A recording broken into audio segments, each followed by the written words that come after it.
Okay, another message.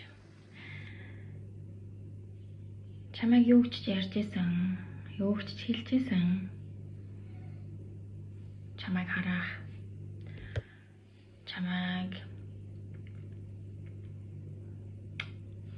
чамд дургуулах, чамайг буруутгах. Зүгээр л чиний байгаа байдал чинь бусдыг триггердэх.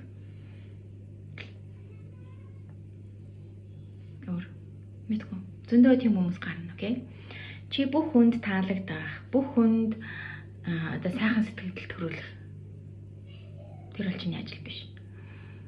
Угаасаа боломжгүй. Чамайг ямар сайхан юм хэлсэн, ямар ч юм хэлсэн тэнд заавал дургу байх. Ямар нэг зүйл хэлэх хүн гарна. Тийм болохоор яана тэр юу гэж бодох вэ? Энэ юу гэж бодох вэ? Гэт өөрийн хэлэх гэж байгаа үгээ зайлгаад эсвэл өөрчлөөд жижигрүүлээд хүмүүсийн тав туханд тааруулаад No. Чи хүмүүсийг тав тухтай байлгах гэж байгаа юм биш. Чи энд өөрөөрөө байх гэж, өөрийнхөө үннийг өөрийгөө илэрхийлэх гэж байгаа болохоос биш.